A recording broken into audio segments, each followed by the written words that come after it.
Today I'm going to show you how to knit the cobweb shawl. Right, let's get started.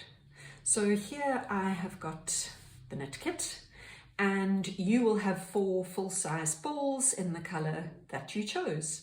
And over here you can see the Kid Silk Cobweb Shawl. It is called a cobweb shawl because of this little cobweb stitch detail over here. And that is the most complicated part of the pattern, which is not terribly complicated at all. So you'll have a yarn, your knitting needles, a 6mm, whichever needle size you need to get the gauge. And in terms of gauge, it's not absolutely critical for this project because it is a flat rectangular shawl. If, however, you are knitting something that needs to fit you, then it's very important to knit your gauge swatch, check your gauge, and adjust your needle size in order to achieve the gauge. We are going to begin our project looking at the cast on, and the cast on and cast off edges are really important because if your cast on edge is too tight, you won't have any give. It'll pull the whole shawl together, same with the cast off. And so the cast on that I recommend is Jenny's Stretchy. Twist your yarn so the short end is underneath and the working yarn is on top. Pick up the loop and pull the working yarn through, and as you tighten it, that will make your slip knot, which is going to be the first stitch. And you can pull that slip knot tight as you go there. So you want that fairly firm. You are not going to use the tail yarn. You're going to work with the main end of the yarn. Wrap the yarn around your thumb from the back to the front. Insert your needle as if to knit and pick up the underneath yarn. Before you start to pull, make sure it's nice and close to the previous stitch. Hold it and pull the yarn tight. So just in terms of the mechanics, let's do that again. My thumb from the back to the front and twist. Insert my needle into the loop. So there's the yarn crossed over. Pick up the working yarn and pull it right up to the previous stitch, holding onto it with your thumb before you pull it tight, so that your stitches are sitting nice and close together on the needle. If it's too loose, just take it off and do it again. So go through and pick it up, pull it up next to the previous stitch, hold it on and pull the yarn through.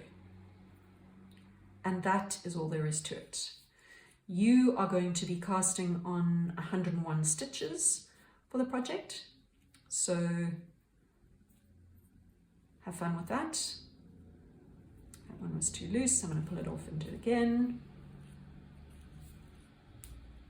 I'm going to pull it right up there. I'm creating some tension with my thumb, hold it with the other thumb and pull it through. So here you can see on my swatch I've knitted a few extra rows. Why this is a nice cast on? Because it's got a nice stretchy loose edge, and on this project that is important and I think gives a nicer finish.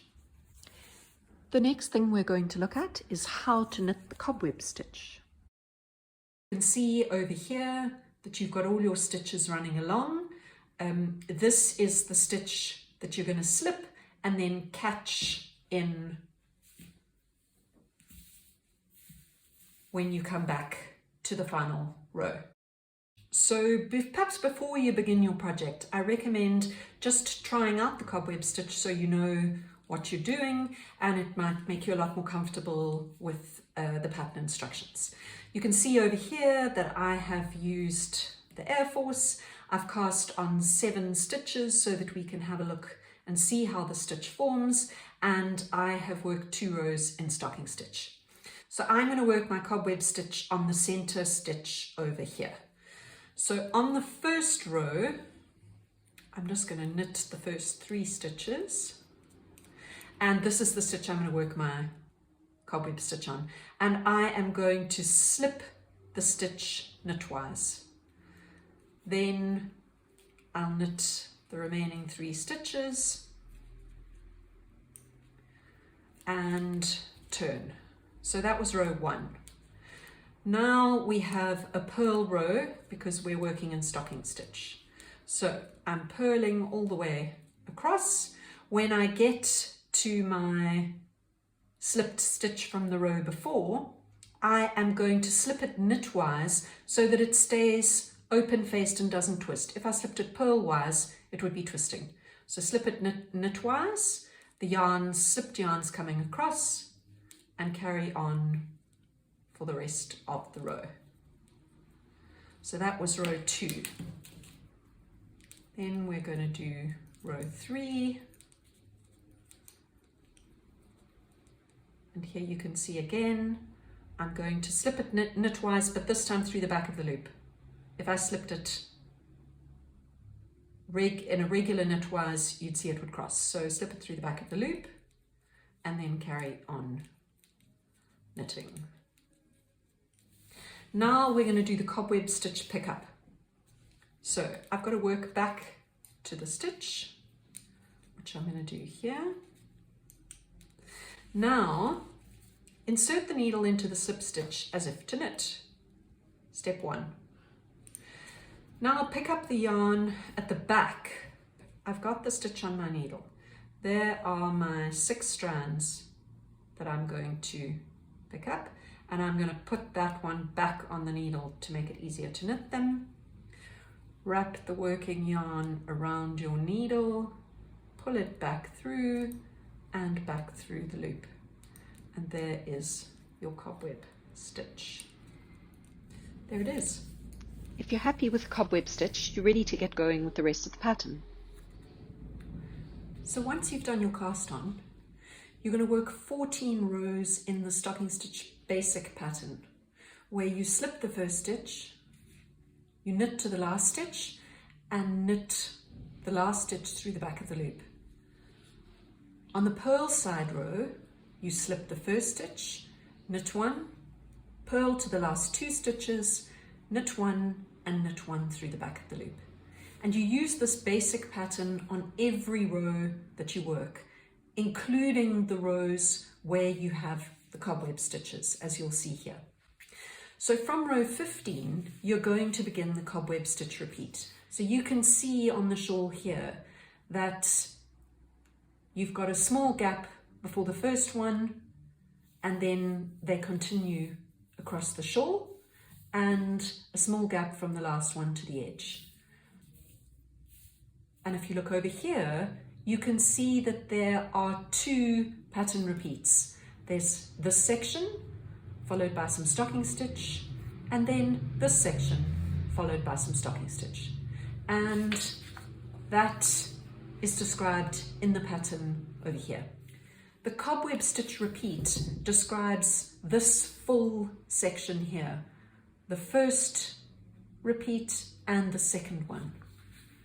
Rows 1 to 6 will give you this first repeat, followed by stocking stitch, which is rows 8 to 12. Rows 13 to 18 will give you the next repeat, again followed by stocking stitch. And you keep working this 24 row cobweb stitch repeat throughout the shawl. The next part is how to change colors. And you can work until you have finished one ball and then start the next one. I recommend only starting a new color on a knit side row and only starting at the beginning of a row. It doesn't matter if you do it differently, you'll just end up with a slightly different effect. So you'll get the extra line over here if you introduce a new color on a purl side row or if you introduce it in the middle of a row. It doesn't matter where you are in the cobweb stitch repeat. As you can see here, the first slip was done on the guinea fowl and it was completed on the Air Force. So that part doesn't matter at all. When you're getting to the end of your last ball of yarn, you're going to prepare for the cast off. And for the cast off, I also recommend using Jenny's Surprisingly Stretchy Bind Off. It's a nice loose cast off edge. It's very easy to make the cast off edge too tight, which then pulls your whole project in. If you use a nice loose stretchy cast off edge, it will open out at the edge. And to work the cast off, knit the first stitch as you would with any cast off. Then to create the extra movement, wrap the yarn around the needle before you knit the second stitch. So knit the second stitch and then cast off your yarn over and then the first stitch. Continue your cast off with a yarn over and knit and cast off the yarn over and then the previous stitch. Knit, cast off the yarn over and cast off the previous stitch.